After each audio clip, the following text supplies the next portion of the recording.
කල්පයක ආරම්භය ජීවමාන වන මොහොතයි මේ. කල්පයක් යනු කුමක්දැයි සිතා බලන්න.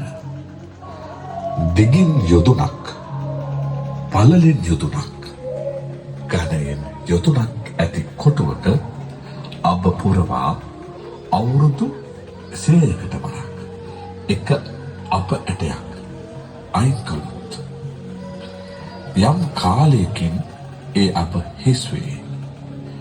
ඒත් ඒ කල්පය නොවේ. කල්පයක් යනු ඊටත් වඩා දීර්ඝ කාලයකි.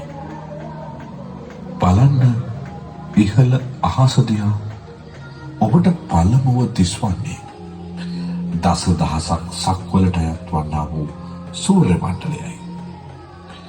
ඒ කියන්නේ අපට දිවා කාලයට එළිය ලබා දෙන සූර්යයයි. මේ මහා පතර කල්පය ආරම්භයේ මනුෂ්‍ය තලය ඝන අන්ධකාරයකින් යුක්ත විය. ඒ ඝන තුර දුරු කර ආලෝකයක් ලබා දෙන ලෙස මිනිසුන් ඉල්ලා සිටි විට හිරු පායා ආවේය. නැවත ඉහළ අහස දිහා බලන්න. ඔබට දිස්වනවා ඈත සූර්ය මණ්ඩලයට පහළ චන්ද්‍ර මණ්ඩලය. ඒ කියන්නේ අපහට රාත්‍රී කාලයට එළිය ලබා දෙන චන්ද්‍රයයි. රාත්‍රී ඝන දුර දුරු කරන ලෙස ඉල්ලා සිටි විට සඳ පායා ආවේය. ඔබ සියලු දෙනා පහළ බලන්න. ඔබට මේ මොහොතේ දිස්වන්නේ අප ජීවත් වන්නා වූ පෘථුවිය නිර්මාණය ආරම්භ වීමයි. මෙහි මුලින්ම පහළ වූ සත්වයෝ නිකලෙස් සත්වයෝ වූහ. පසුව ලෝකයේ කෙරෙහි ඇලීමෙන් ගැටීමෙන් කෙලෙස් බරිත වූහ. දැන් ඔබට පෙනෙනවා ඇති අනෙකුත් ග්‍රහලෝක නිර්මාණය වන ආකාරය. එය අප ජීවත් වන්නා වූ සෞර ග්‍රහ මණ්ඩලයයි. මෙවන් සෞර ග්‍රහ මණ්ඩල දසදහසක් නිර්මිත කිරීමට අප පුංචි පුංචි පහන් කූඩු නිර්මාණය කර ඇත.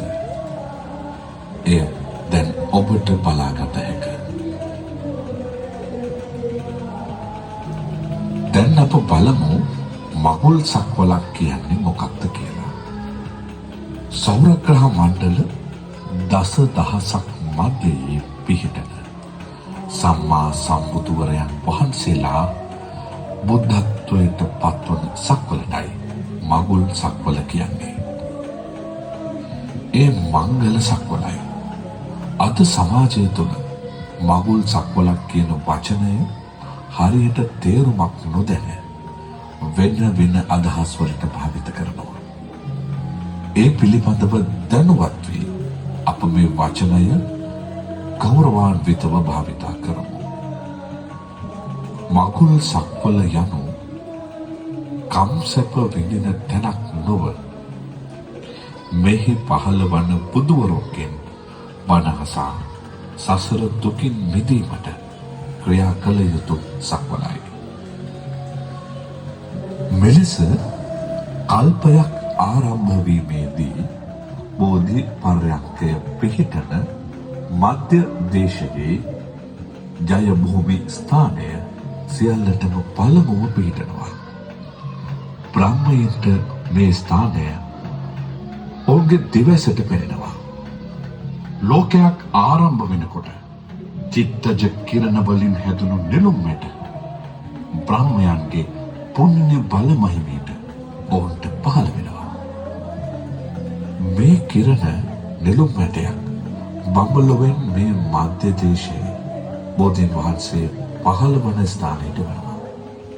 මේ මොහොතේ පහන් කෝටුව දෙස බලන්න. ඔබට පෙනේවි එම නෙළුම්මැටය පොළොවට පතිත වන ආකාරය. මේක එවන්නේ කිරණ ශක්තිය මුල් වෙලා නිසා ඉතාමත්ම සුළු වෙලාවකදී පොළොවට පතිත වෙනවා. ඒ නෙළුම් ඇටයෙන් විශාල නෙළුම් ගහක් නිර්මාණය වෙනවා. මේ නිර්මාණය වන නෙළුම් ගහ දිහා බලන්න. මේ නෙළුම් ගහ අකනිටා පඹලව දක්වා විහිදී විශාල කිරණමය නෙළුම් මලක් හට ගන්නවා. ඔබ ඉහළ අහස දිහා බලන්න. දැන් ඔබට පෙනෙන්නේ එම නෙළුම් මලයි. ඒ වෙනකොට අදාළ කල්පයට පහළ වීමට නියමිත බුදුවරයන් වහන්සේලා සංඛ්‍යාවට සමාන සංඛ්‍යාවකින් අටපිරිකර ඒ මල ඇතුළේ පිහිටනවා. ඒ විදිහට උපරිම පිහිටන්නේ පහයි. ඒවා පිහිටන්නේ බුදුවරයන් වහන්සේලාගේ පාරමිතා පහෙන්. මහා භද්‍ර කල්පයක් කියන්නේ බුදුවරයන් වහන්සේලා 5 නමක් බුදු වන කල්පයටමයි. ඒ තමයි උපරිම අවස්ථාව. මේ මලේ එක අටපිරිකරයක්වත් නැත්නම් ඒක බුද්ධ ශූන්‍ය කල්පයක්. මේ මලේ හටගත්ත අටපිරිකර සංඛ්‍යාව දැකලා බ්‍රහ්මයෝ චිත්ත ප්‍රසාදය ඇති කර ගන්නවා. දැනට එයින් අටපිරිකර 4ක් බුදුරයන් වහන්සේලාට පූජා කර අවසానයි. මතු බුදුවන මෛත්‍රී බෝසතාණන් වහන්සේ උදෙසා ඇති අටපිරිකර තවමත් ඉතිරි වී පවතිනවා. අප සිදුහත් බෝසතාණන් වහන්සේ මහා අභිනික්මන අවස්ථාවේදී සහම්පති මහා බ්‍රහ්මයා විසින් ගටිකාර බමුණු වේසයෙන් පැමිණ පූජා කරනු ලබන්නේ එම අටපිරිකර පූජාවයි. පහන් කෝඩුවේ පහළ පාදම දෙස බලන්න. ඔබට දැක බලාගත හැකි. ඔබ දැන් පහළ බලන්න. අප සිදුහත් බෝසතාණන් වහන්සේ මහා මායා දේවියගේ මව් කුසින් පහළ වීමේ අසිරිමත් සිදුවීම දැක බලාගත හැකි. සිදුහත් බෝසතාණන් වහන්සේගේ ඉපදීමත් සමග පහළ වන සහජාත වස්තුන් 7ක් ඇත. ලොව අන් කිසිදු සත්වයකට මේවා හට නොගනී. එම වස්තු මෙසේ දක්වමු. ජය ශ්‍රී මහා බෝධිය, මධ්‍ය මණ්ඩලය, යශෝදරා දේවිය, කන්තකාශ්වය, කාලුදායි ඇමති, චන්න ඇමති, ආනන්ද හිමි. ඔබට පහන් කෝටුව මැද බලන විට ජම්බුද්වීපයේ මධ්‍ය දේශයේ පිහිටන බෝධි පර්යංකයක් දැකගත හැකියි. මේ තුන් ලෝකයම කම්පා කරමින් හා ලෝකාන්තරික නරකය පවා එළිය කරමින් අප ගෞතම සම්මා සම්බුදුරජාණන් වහන්සේ බුද්ධත්වයට පත්වන අවස්ථාව දැක ගන්න. අප බුදු පියාණන් වහන්සේ සම්මා සම්බුද්ධත්වයට පත්වීමෙන් පසු පළමු ධම්සක් සූත්‍රය දේශනාවත් සමග උතුම් ශ්‍රී සද්ධර්මය නිරූපණය කරමින් ඔබට දිස්වන ධර්ම චක්‍ර සමූහය දැක බලාගත හැකි. පටිච්ච සමුප්පාද චක්‍රයත් චතුරාර්ය සත්‍ය දේශනාවත් මගින් ලෝක සත්වයා හට උතුම් නිර්වාණ අවබෝධය ලබා දුන්සේක. ලෞකික වූ දිව්‍ය බ්‍රහ්ම තල ගැනත් සසරේ ඇති භයංකාරත්වය පෙන්වන සතර අපාගත තත්වය ගැනත් මනාව දේශනා කරන ලදසේක. ඔබ ඉහළ අහස දෙස බලන විට පෙනේවි දිව්‍ය විමානවල වැඩවෙසෙන දිව්‍ය බ්‍රහ්මාදී පිරිස. අප නිර්මාණය කර ඇති පෘථිවිය දෙස බලන්න. සංසාර ගමන කෙතරම් භයානකද. නිමාවක් නොමැතිද යන්න විවර වන පෘථිවි තලයේ අපට පෙනෙනවා. ලෝක සත්වයන්ගේ දුෂ්චරිත ක්‍රියා කලාපය නිසා අපාගතව දුක්ඛ අපාගතව අපට පෙනෙනවා. මෙලෙස ලෝ සතුන්ගේ දුක නිවාරණය අමා මහ නිවන පෙන්වා දෙමින් පන්සාලිස් වසක් පුරාවට උන්වහන්සේ වැඩ විසූසේක. දස දහසක් සක්වලම කම්පා කරමින් උපවත්තන සල්ුවේදී අප මහා සම්මා සම්බුදුරජාණන් වහන්සේ පිරිනිවනට වැඩිසේක.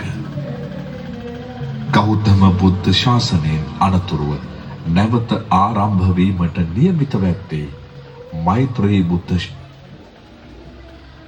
ශාසනයයි.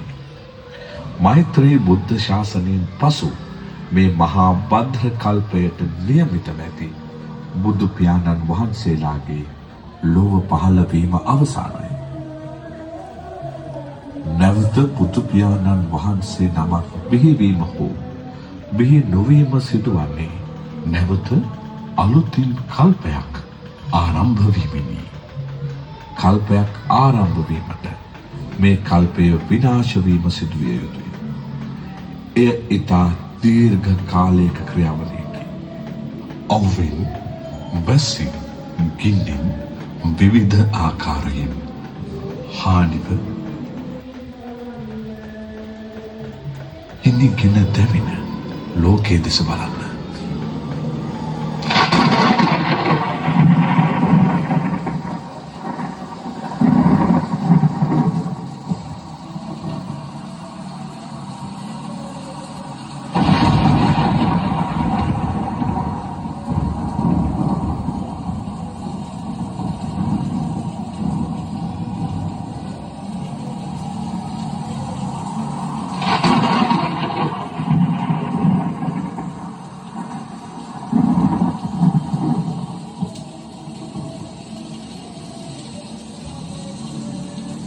ඔබට මේ මොහොතේ පෙනෙන්නේ මේ මහා භද්‍ර කල්පයේ විනාශ වීමයි. නැවත උඩ අහසේ ඇති මුතු කුඩය දෙස බලන්න.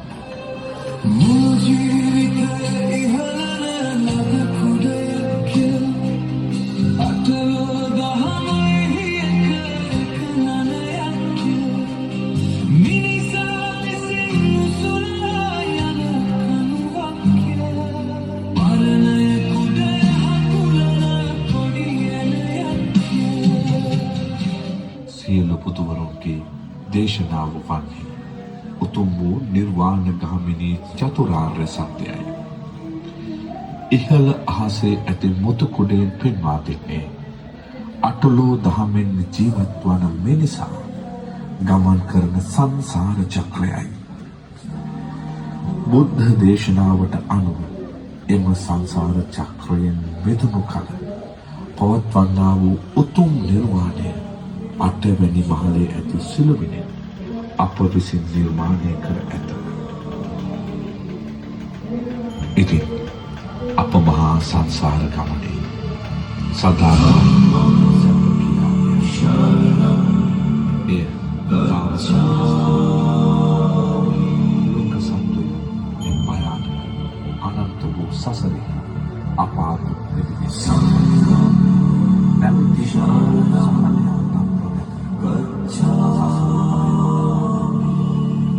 උතුම් වූ නිර්වාණ අවබෝධය ලබා ගැනීමට උත්සාහ දරන්න.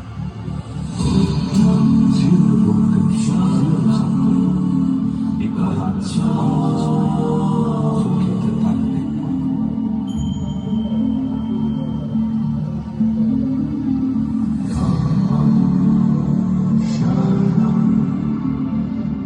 Shall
බැල්ල හේතුව බහුතරයක් දෙන මේ ජීවනෝපාය වශයෙන් කරන්නේ තමන්ගේ ස්වයංරැකියාව වශයෙන් කරන්නේ ගල් කැපීම. මිරිස් ගල්, වංගෙඩි, බුදු පිළිම වගේ ශෛලමය නිර්මාණ කිරීම තමයි බහුතරයක් දෙනාගේ රැකියාව. එතකොට ඒ අනුව තමයි අපි ගල් කුඩු තෝරගත්තේ. සෑම ගල් මඩුවකම ගල් කපන්නා ගාව වැටලා තියෙනවා ලොකු ගල් කුඩු ප්‍රමාණයක්. අපි ට්‍රැක්ටරයක් කරන් ගිහිල්ලා ගල් කුඩු ටික පටවගෙන ඇවිල්ලා මෙතන ගෙනල්ලා වෙනේරය භාවිත කරමින් හලා ගන්නවා. ඉතින් හලා ගන්නවා දෙක්කලා තිබුණොත් වේලලා හලා ගන්නවා.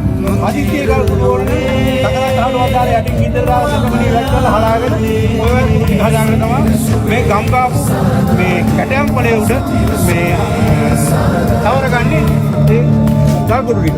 ඉතින් ගල් කුඩු ටික තවරගෙන ඒක අපි වේලෙන්න දා ගන්නවා. අවුව හොඳට තිබුණොත් ඉක්මනට වේලනවා නැත්නම් මද බවනේ වේලෙනවා. දවසක් අමාරක් වේලුණාට පස්සේ මේ කොලේ මේ වගේ වේලෙනවා. ගල් කුඩු දාලා ඊළඟට ඒක අපි මේ සවුකොලේ එලලා සවුකොලේ අලව ගන්නවා මේ රෙට් එක. අලවලා මේ වාගේ හදා ගන්නවා. මේ වාගේ හදාගෙන තමයි මේක ගිහිල්ලා කුඩු අලවන්න භාවිත කරන්නේ. මෙතේ භාවිත කරපු කොළ වර්ග හරියටම තිබෙන කැටයම් කොළ වර්ග 111ක්. 111ක් මේ කැටයම් වර්ග මේ කුඩුට භාවිත වුණා.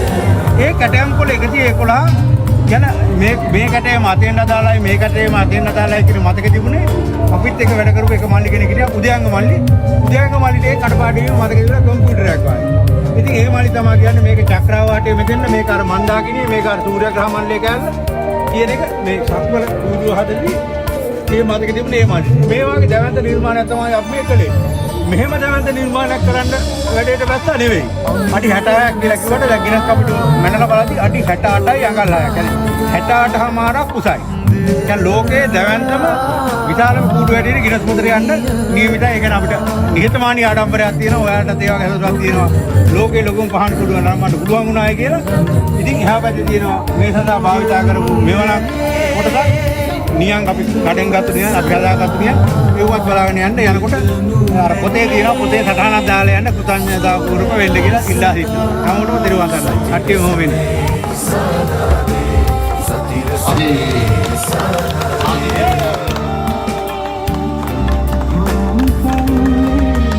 සක්වල පහන් කූඩේ සාද්‍රෝවරයා අන්තර්දේ කුමාරයනේ පහන් කූඩුව වැඩිනකොට දැසින් කඳුල්වාලේ ඉස්සලාම අම්මගේ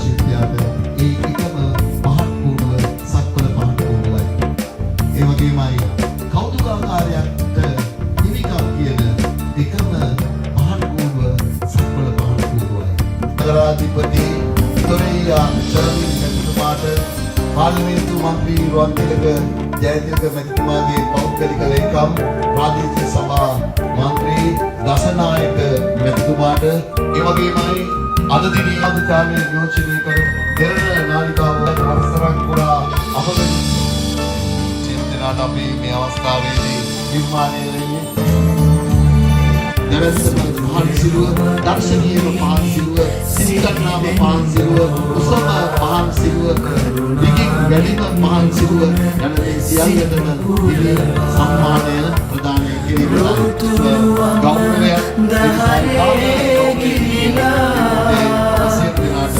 ආරාධනා කරනවා. සක්වල පහන් සිරුවේ සාද්‍රෝවරයා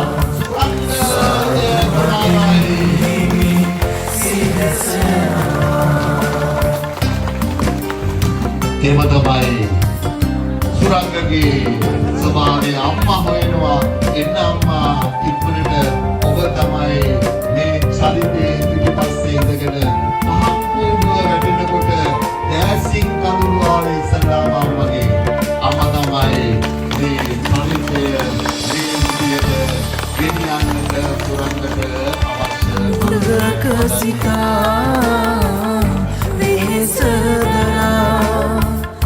Sadhana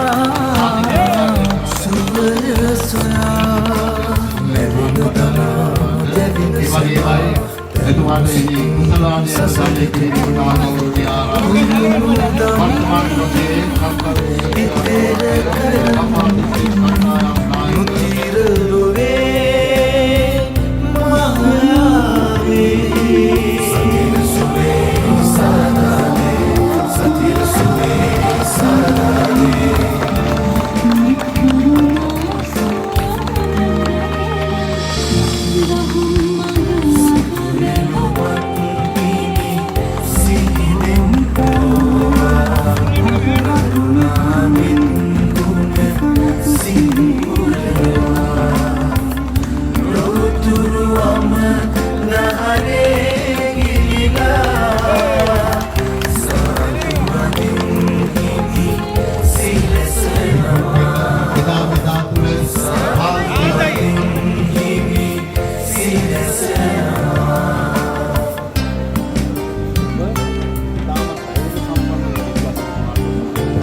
විද්‍යාව